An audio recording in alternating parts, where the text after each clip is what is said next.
At ang mga asawa ni Esau ay ginugulo si Isaac at si Rebekah sa kanilang mga gawa. Anong ginawa sa mga asawa? Sapagkat hindi sila lumalakad sa mga daan ni Yahweh. Iba ang nilakaran, yung mga manugang ni Isaac at saka ni Rebekah. Dahil naglilingkod sila sa mga revolto ng kahoy at bato. Ang akala kasi ng iba, ay, di naman kami Roman Catholic eh. Wala naman kaming revolto eh. Eh yung cross ninyo, kung kahoy yan, revolto yan, kahoy. O bato, pag simintado yan, siminto, o bato. Revolto pa rin. Eh ang cross ay doon yan kinuha kay Tammuz. Tapos nilagyan pa ng tila, symbolic ng ahas. Wala talaga, nakakaawa talaga kayong mga born again Christian. Kinakahon lang kayo sa 66 mo.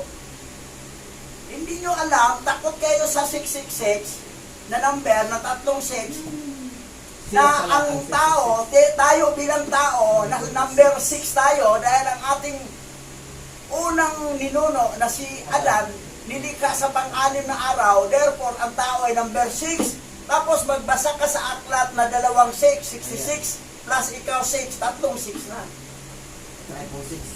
Natatak ka, naging 666. Wala talaga. Kamay at ikaw, hawak ng 66 ba yun? Ngayon, pag mangaral pa naman tayo ng tayo pa ginawang mali, sabihin nyo, mga anti-Christ kayo. Naninira Kontra kayo ni Kristo. Walang anti-Christ mabasa sa original Bible. Masayak ang meron. Ginawa nila yan para ang bida magmukhang kontrabida at ang kontrabida magmukhang bida. Ang nakalagay sa original, anti-Masyayak. Yahawashai. Kontra kayo ni Masyayak, Yahawashai, kayo ang anti na tinutukoy. Hindi yung kay Kristo. Dahil si Kristo, si Rapis Christos, uling Injil yan. So, yan ang nakalungkot. Kulang kayo sa research talaga. Mag-research kayo. Wala kayong pagkakaiba sa ating presidente na kulang sa research. Sabi ng taga-Tacloban, unang tumulong dito ang mga Duterte. Dito sa Yolanda. Sabi naman ng ni Bangag na presidente, unang tumulong si Tolentino, ang MMDA. Wala ka sa research kasi. Wala siyang alam. Walang alam. Tumitira pa ng soka, hindi na alam ang soka, ang malaking pakinabang. Dahil sa soka, ang hindi masarap, maging masarap. So, wala talaga. Takilit. Takilit talaga. So, ito singit lang to ha. Real talk tayo ngayon. Ngayon, sabi rito, saan banda ba kung natapos? Ito'y natutunan nila sa kanilang ama, gaya ng itinuro sa kanila ng kanilang ama. At sila ay higit na masama kaysa kanilang ama. Kapag ang isang anak na gumagaya sa turo ng ama na mali, ay lalo pang mali ang anak. So yan ang nangyayari dito sa manugang ni Isaac at saka ni Rebekah. Mga anak ni Het. At ito pa, at sila yumaon ayon sa masamang nasa ng kanilang mga puso. Masamang nasa sa kanilang puso. At sila'y naghain at nagsunog ng kamangyan sa mga Baal. Puro Baal eh, dami. Akala mo isa lang Baal, maraming Baal. Ngayon, dito tayo, focus tayo sa Baal ngayon. Sa Baal tayo ha. Ngayon. Sabi rito, the word Lord in Hebrew means Baal. Ang Lord kasi English. Ang Tagalog, Panginoon. Puro Pero ang Hebrew ay Baal. Yung mga pastor, mga bishop sa born again Christian, takot sila sa Baal. Kasi nasa Biblia, Baal. Pero hindi na alam, nag-Lord sila. Oh Lord God, Lord. Hindi na alam, si Baal din ang tinawag ninyo. Panginoon, Baal pa rin. Oo. Lord in Hebrew is Baal. And Baal is Satan. And Satan is Lord of the world. Ngayon, ang pangalan mo sa simbahan, Jesus is Lord. Nako, doble. Si Satanas. Lord, si Baal, si Satanas. Si Jesus, si Satanas. Simbahan ni Satanas na Satanas. Jesus is Lord. Jesus is Lord. Church, simbahan ni Satanas, ni Satanas. Walang kamalay-malay. Ang dami pa namang membro. Nakakalungkot. Puro Baal, puro Satanas. Ngayon, ito pa. Another name of Satan in this world is Lord. He is called Drug Lord, Landlord, Lord of Gamblers, Lord of Games, Lord of the Rings, wala yan. Lord of the Devils, and Church of Satan, worshiping the name Lord and God. Repent before life end. Bago magtapos ang buhay mo sa daigdig nito, dapat magsisi ka na. This is not the name of the Most High. Yan. Yaman. Sila mga pangalan ng ating So, nakakalungkot kayo na nag-Lord kayo, nagpanginoon kayo. Nag-Jesus kayo, puro Baal. Sinabi ko na ngayon doon sa isa sabi niya, yung kamukha ni Laila de Lima, sabi niya, nasubraan ka na sa pag-aaral mo. Ano sobraan? Kung nanood siya ngayon, alam niyang siya. Ang tingin na. Kaibigan yan. Kamukha ni Laila de Lima. Siya yun. Okay. Sabi niya, ako na. Ngayon, si Baal, si Lord, ito, yan ang present niya mukha Si Lord, ngayon oh. Sino yan?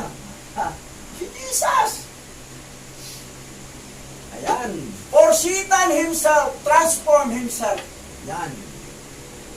Baal, Lord, Jesus, anghel. into an angel of light. Sa 2 Corinthians chapter 11 verse 14. Basahin natin yan. Sa original Bible, basa. Yan, oh. Ikalawang Korinto 11:14.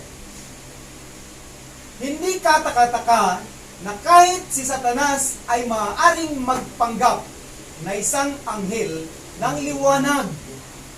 Grabe. That's why walang kamalay-malay at all Christianity na mga protestante, mga evangelical churches o Pentecostal churches, akala nyo nasa tama kayo, daughter church kayo ng Roman Catholic. Dahil ang Bible gamit nyo, Bible nila. Nagtaka nga ako dati, hindi ko pa ganong alam yun eh. Nagkaroon ako ng debate ng Catholic Defender sa Mindanao. Sabi niya, kayo mga pastor ng born again, pastor pa ko ng born again nung panahon na yan, born again Christian. Wala naman kayong Biblia, yung Biblia ang gamit nyo, Biblia namin yan sa Katoliko. Dapat magkaroon kayo ng sariling Biblia niyo. Sabi ko, anong Biblia ninyo? Biblia ng mga Hebrew Israelite ito eh. Hindi ito sa inyong, sa mga Katoliko. Kaya hindi, amin yan. Eh ngayon, dito ko na naulaan. Tama, kanila talaga, tala. Kasi dinoktor nila eh. Sila ang Yung ninakaw ang original Bible sa Jerusalem noong 70 AD, dinala nila sa basement ng Vatican, pinagdudoktor nila at nag-compile sila, approved by the Vatican Canon Law. Itibox. Ayun, nabuo. Ang itibox. Nauna 80 books, 73 books, 66 books. 66 Sa kanilang Biblia yan.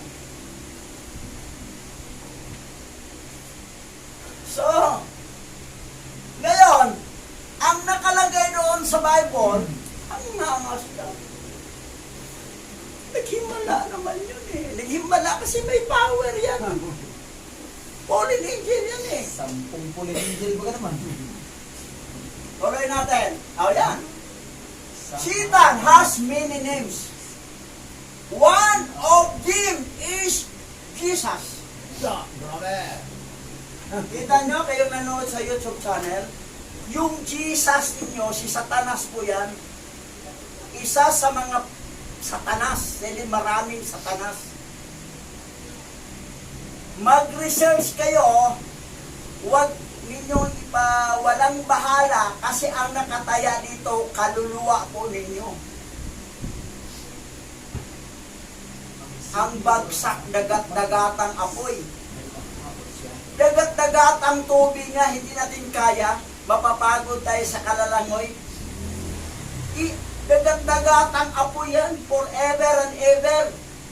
And eternity to eternity beyond, titira ka sa dagat-dagatang apoy. Yan dapat Ngayon, ipapanood ni Siran. mag-research kayo kung bakit namin sinabi ito na yung Jesus yung pinalawalaan ay si Satanas po yan. Ito. Si Baal po yan. Diba, Lord Jesus, Lord Baal, si Jesus. Si Satanas, si Jesus. Kasi dito kayo naniwala. Only a lie. Sinungaling po itong mga ito. Version eh. Sinungaling to. Ang mga di panglagay na dito, iba-ibang version, puro na mga pangalan ng fallen angel na mga Satanas. Brother. Pero ito, mga pastor din ng mga bulaging Christian, iba-ibang denomination, dito rin sila nag-away-away, nagdebate, dahil hindi sila magkasundo, kasi mag-iba-ibang version. Iba ang kanilang interpretation. Iba ang kanilang pag-angkin. So, kasi dito kasi kayo nakasandal, kinagis na ninyo ang maling Bible, ang fake na Bible, ang huwad, ang sinungaling na Bible. Tawagin yan, mini. Mini na Bible. Mini. Sa Bisaya, mini. Mini. Mini na Bible. Huwad. Yun kasi hanggat yan kayo nakatali, nakakaawa talaga. Kami awang-awa sa inyo. Ang ginagamit namin, original Bible. Ang gagamitin natin, dapat original Bible. Huwag itong Bible na ito kasi isang malaking kasinungalingan to. Pinapaniwala kayo ng God, ng Lord, ng Jesus. Ayan, ang mga Satanas yan. Tapos, Amin. Si Satanas din yan, si Amin ra. Fallen angel, Satan. Basa. Mateo chapter 1 verse 21. At nanganak siya ng isang lalaki at tinawag ang kanyang pangalan na Yahushua dahil ililigtas niya ang kanyang bayan mula sa kanilang mga kasalanan. O yan. Ito yung nakasulat sa original Bible. Yahushua ay nakasulat, hindi Jesus. Original Bible to ha. Yahushua ang nakasulat, hindi Jesus.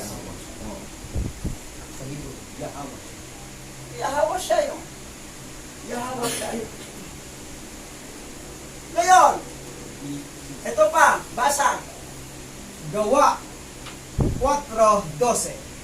Ang kaligtasan ay matatagpuan lamang kay Yahushua sapagkat sa silong ng langit ang kanyang pangalan ang ibinigay ng alahayam para sa kaligtasan ng sangkatauhan.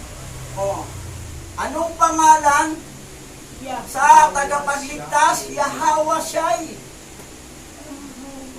Ang binigay ng alahayam. Hindi Diyos. Dahil ang Diyos, fallen angel yan, si Diyos. Tapos yung Jesus, fallen angel yan, Satanas din. Yahushua. Bakit si Yahweh, may dugtong na siya ang Yahweh? Kasi yung siya ay Savior. Si Yahweh, ang tagapagligtas, Yahushua. Si Yahweh nga nagkatawang tao, naging Yahweh siya sa katawang lupa. Si Yahweh yun. Pero mayroon namang ibang nagamit na Yahweh, pero hindi na tanggapin si Yahweh siya. Isa rin kayong mali. Tama na sana ang pangalan Yahweh, pero hindi nyo tanggap ang Yahweh siya.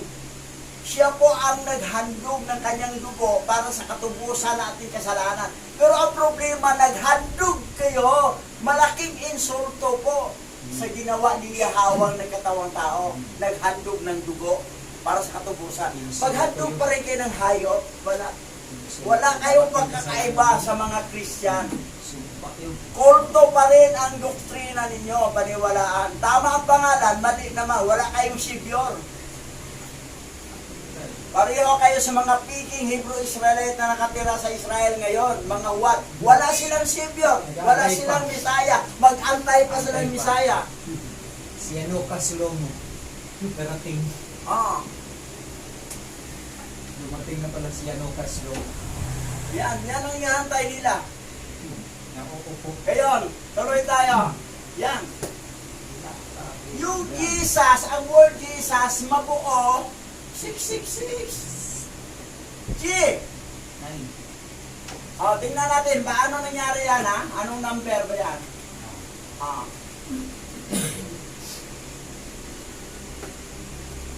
Kasi, ang ABC hanggang C, may number yan na 1, 2, 26. 26. Tapos, i-times siya sa 9 lahat. So, ang total niya 9, ang A 9, ang B 18, lahat. Ngayon, itong G, ang G dito ay 90. Ang A dito ay 45. Ang H dito ay 171.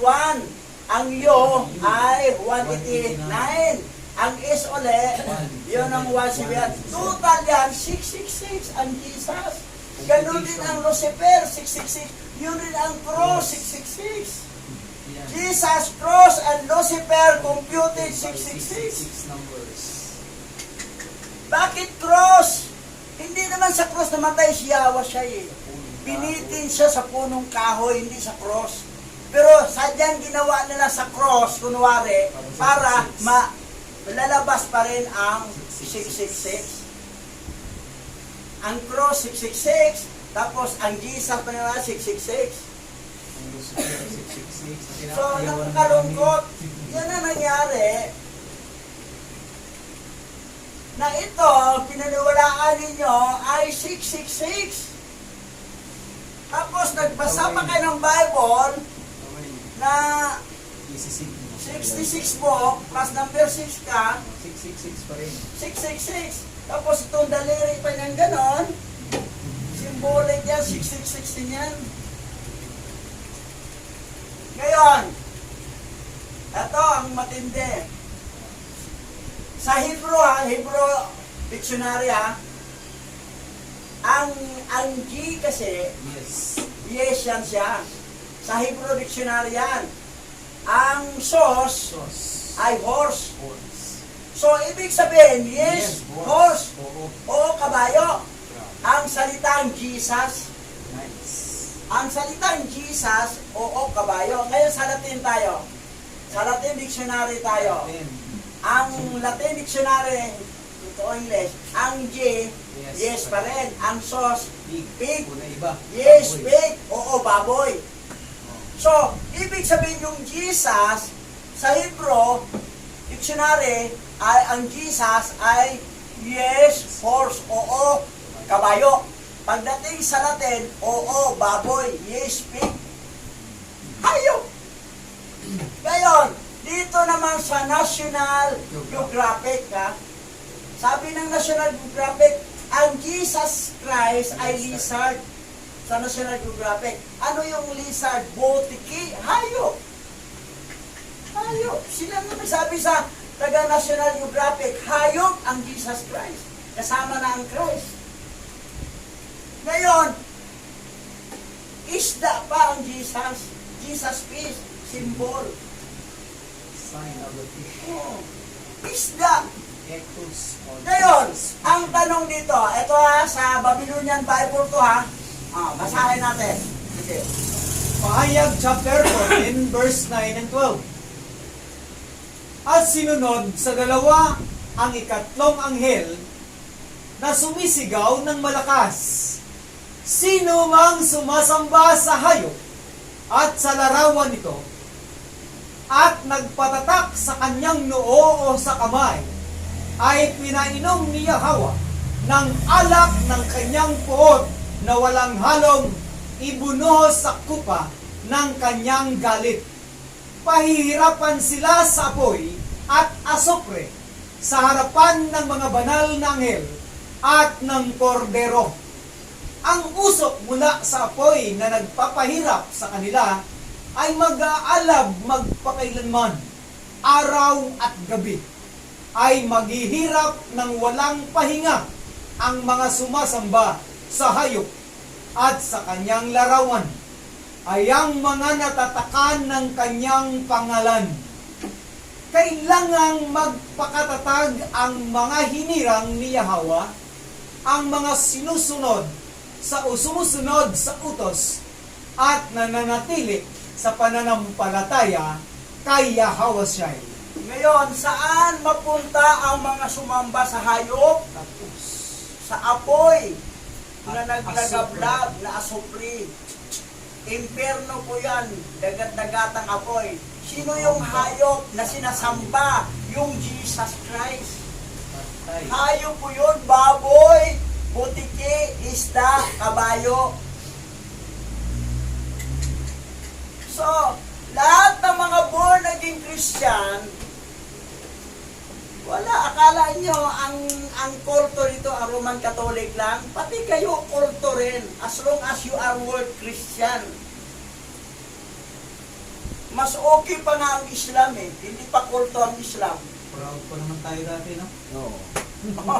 Proud dati pero hindi alam, kulto pala. Nalaman na si Yahweh palang Tapos siniraan pang Islam, di mali. At totoo, tama pang Islam, kasi ang alam, mabasa talaga sa original Bible. si Yahweh. Kahit sa New Testament, sa Matthew chapter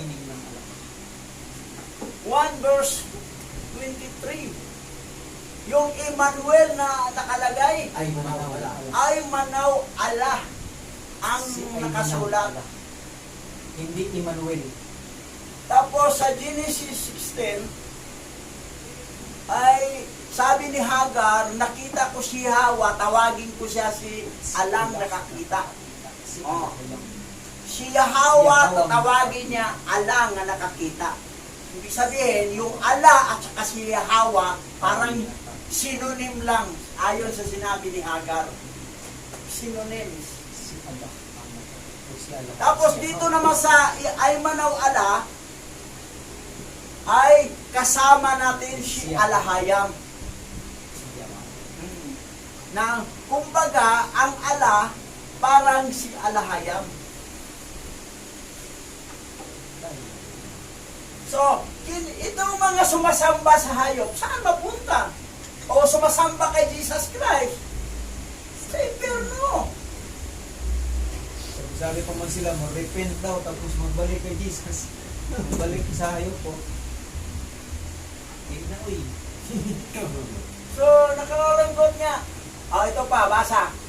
Pahayag 20, verse 4.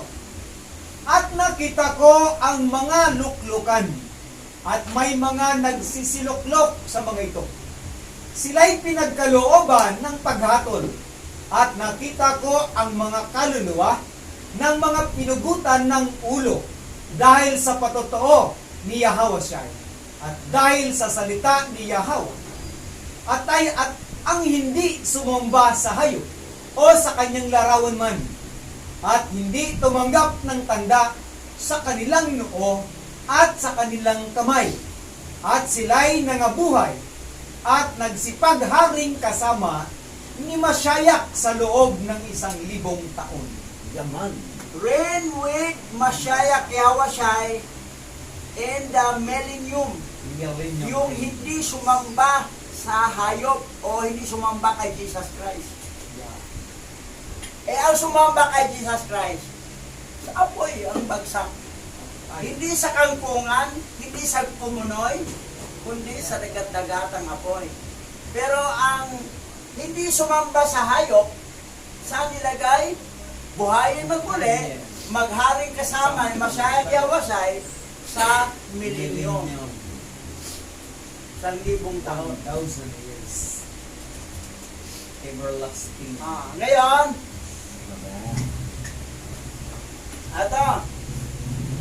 ito yung bilin ni Isaac kay Jacob. Kaya nga, mag-ingat ka. Ito rin bilin rin sa atin. Na baka makalimutan mo si Yahweh na ating alahayam at ang lahat ng kanyang mga paraan ay ituro mo sa mga tao sa lupain na iyon na pupuntahan. At kung hindi mo maituro, baka maugnay ka sa mga tao sa lupain at talikuran mo si Yahweh na ating alahayam. Yun ang kailangan talaga, magturo, continue teaching. Hindi titigil. Dito lang, dito, saya. Pag lumayo na, wala na. Wala na. Hindi na makikita sa social media. Ang makita mo doon sa TikTok na. Makamundo na. Wala talaga eh.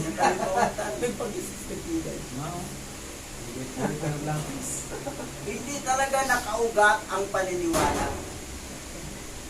Anong silbi nga kahit maangkin mo pa ang kayamanan sa buong mundo na hindi naman tayo magtagal dito. Hindi to eternity ang planet Earth.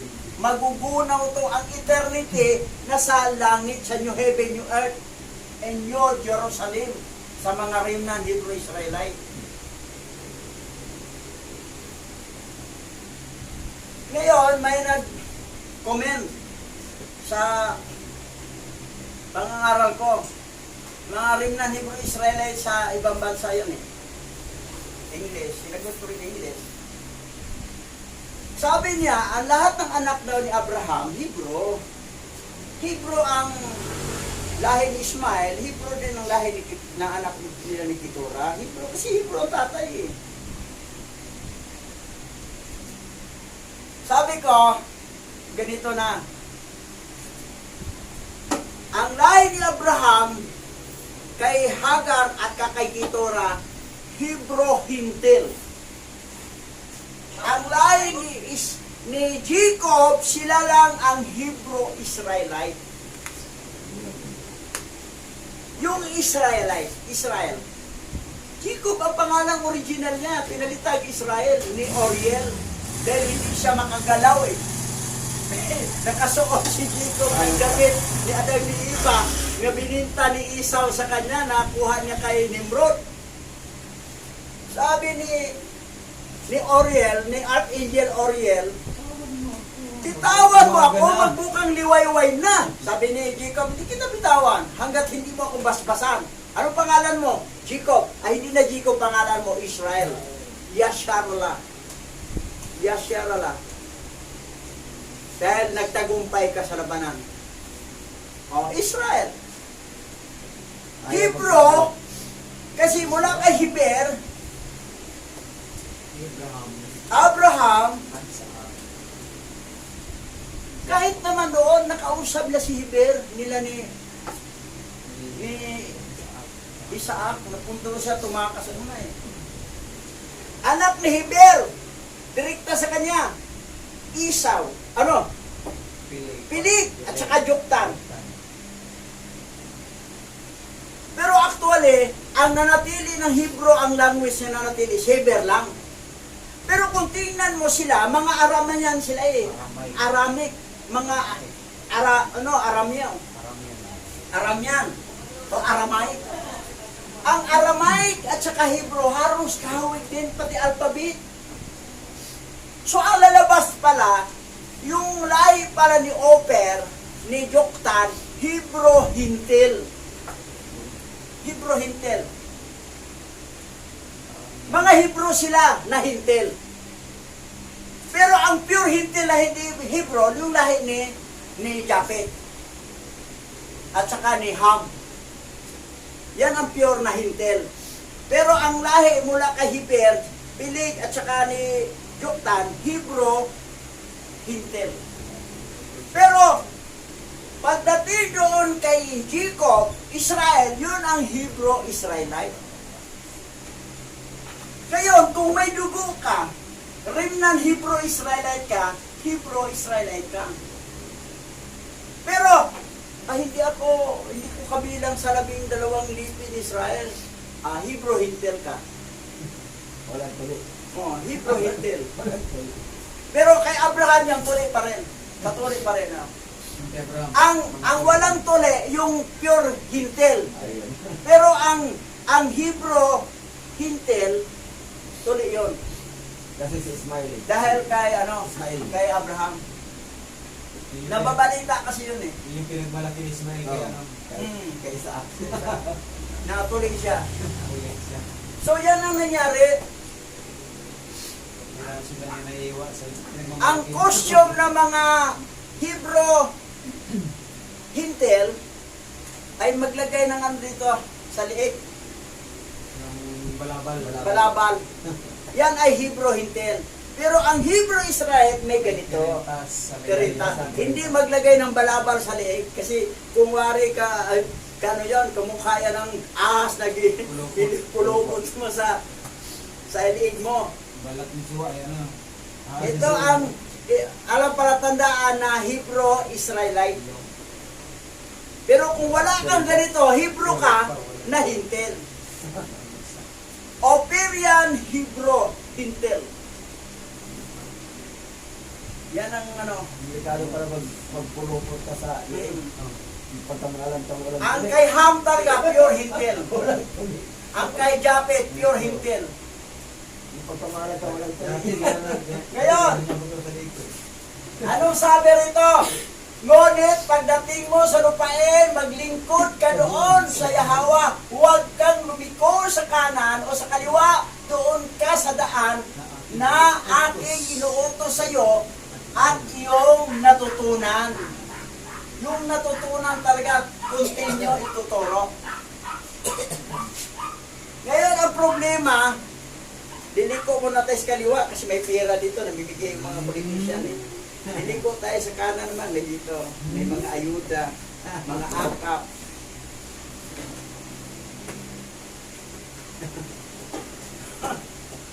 Yan ang isang problema eh. Pero, hilik ka naman, wala namang problema. Pag kita talaga bagsak mo dyan, at parang, ang pinakamababa talaga yung tagabangkita. Ang parang, doon ka sa kasama mong medyo maganda-ganda Sa kasi ang pagkita ka parang. para kang taong grasa. Ang bangkita, taong grasang mo. Pero walang trabaho, walang trabaho. Dito, samantala ka lang dito, may pira ka, samantala ka lang, hindi naman tayo magtagal, lalo na may edad na tayo.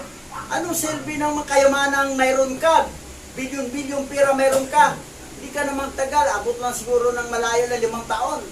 Tapos ng buhay mo, di mo naman madalas hawak kayong pera mo. Pero doon sa eternity, kung taga-parang ka forever ka, maglalaway ka sa mga taga-mansyon. O, bakit nandito ako? Kasi pasaway ka doon sa lupa. Liko kas kaliwa, liko kas kanan, hindi ka diretso. Walang sisihin mo, sarili mo. Daming dinaanan. Liko straight. So yan. Liko straight ba? Ito, bato-bato sa langit, tamaan, bukol. Ay. Sermon talaga. Mga ibo mandarigit, matapang mangaral yan, hindi yan duwag. Hindi sabihin na, huwag biglain. Baka naman biglain. Ano ba yan? Virgin, gandahan.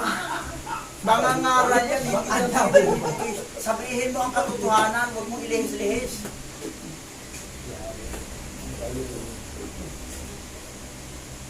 Sabi rito, at naway, pagkalooban ka ng makapangyarihang alahayam ng biyaya sa paningin ng mga tao sa mundo upang doon ka kumuha ng asawa, alinsunod sa iyong pinili. Mabuti at matuwid sa mga daan ni Yahawa. Mabuti at matuwid sa mga daan ni Yahawa. Yaman. Yan talaga. Ayan.